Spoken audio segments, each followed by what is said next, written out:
All right, next up. Sunday ticket development. And I had heard that this was percolating. Now, I didn't know that anyone from the NFL's perspective was actually taking it seriously until I saw the report on Thursday night from Ben Fisher of Sports Business Journal.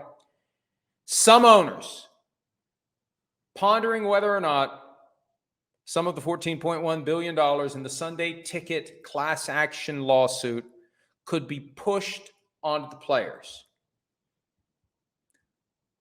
I asked the league right after the verdict came in 4 weeks ago yesterday, $4.7 billion, which will be multiplied by 3 if and when the verdict becomes an official judgment.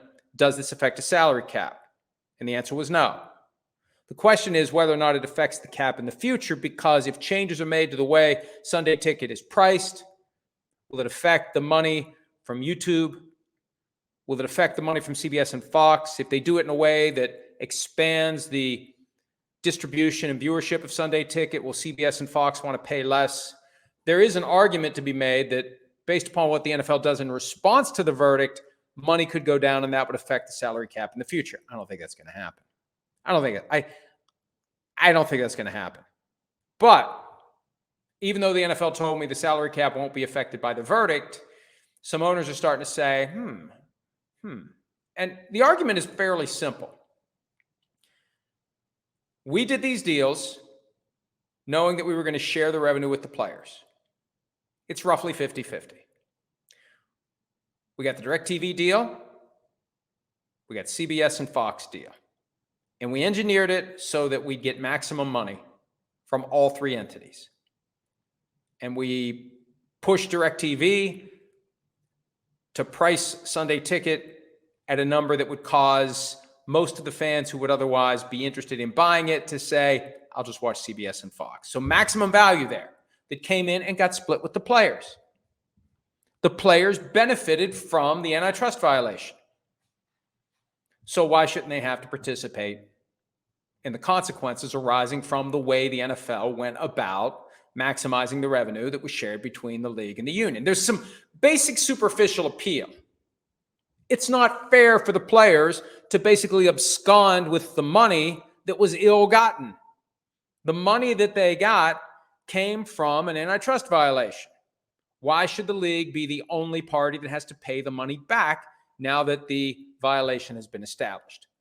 Superficial appeal. But let's be realistic about how the relationship works. The league and the union have a revenue sharing agreement. The league has full control over maximizing the revenue. The players aren't out there doing these deals. The players don't have any say over these deals. Sometimes the NFL does deals that might not be aimed at maximizing total value by way of dollars and cents. There's nothing the union can do about it. So if you're the union and you weren't the ones who committed the antitrust violation, and nobody came to you and said, are you okay with this? And nobody came to you and said, we're concerned there might be an antitrust violation here. If it blows up in our faces, are you willing to bear some of the pain? The union might have said, no, we're doing it a different way. No, we don't want to take all this money in that gets distributed to players who will have been retired and out of the game by the time we've got to pay money back and have it pick the pockets of players who had nothing to do with any of this. No, we'd rather have real competition. We'd rather have this NFL New Frontier package where every game was on basic cable or network TV, 9-10 games at a time on a Sunday afternoon. We'd rather do that because we don't want to have to take the risk of having to pay the money back. I doubt that they had a chance to do it. And I've looked carefully at the 2020 CBA, and I've got, I think, maybe quibbles with both sides. The NFL knew this lawsuit was out there. If the NFL wanted to slip a little landmine into the language of the CBA to give them an opening, they could have. They didn't. I don't see anything in the CBA that would allow the league to go back to the union, other than like some convoluted, disingenuous argument. The basic language you'd look for, the portions of the CBA where it would be expected to show up, I don't see anything that would give the NFL a leg to stand on to say, you have to bear part of the responsibility for this $14.1 billion. On the flip side, though, Sunday Ticket has been an antitrust violation hiding in plain sight since 1994. I sensed something was wrong with it the moment I realized you can't buy a single team package. You got to pay for the whole thing. Even though they market it as displaced fans get to watch their favorite team when they can't see them in the markets where they live. That's how it's marketed, but you got to buy the whole thing.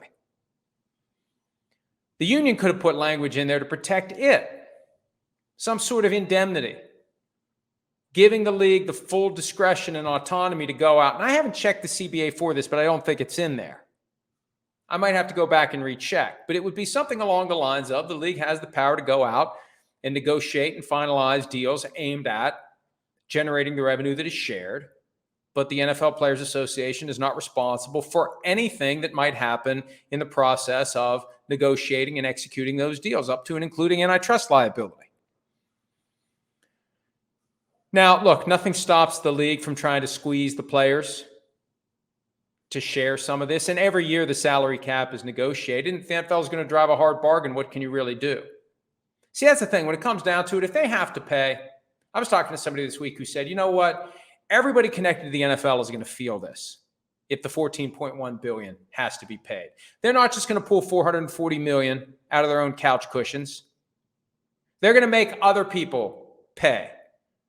Everyone, players, networks. The guy I was talking to said, you'll even have to pay for it. It's like, bullshit, I ain't paying for it. I'm getting a check, baby. I'm getting money out of this if it ultimately is upheld on appeal.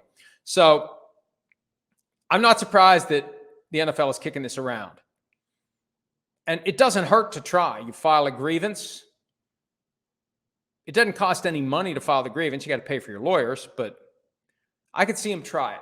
And if I'm the union, I'd say, fine, do it. Let's go. Let's go. If you're going to huff and puff, we're going to make you blow our house down. Go prove that you're entitled to this. And go out there and create some more negative press, not that anybody other than me is paying attention to it, about how you guys screwed your fans, took advantage of your most ardent and avid and zealous fans and overcharged them so that most of your fans who weren't quite as zealous would just watch what's available on their local TV. Go ahead. Let's keep picking at this wound for the next 5 years. Let's keep this a thing. Let's make sure that more and more people become aware of how you've screwed your best fans, because that's what they did.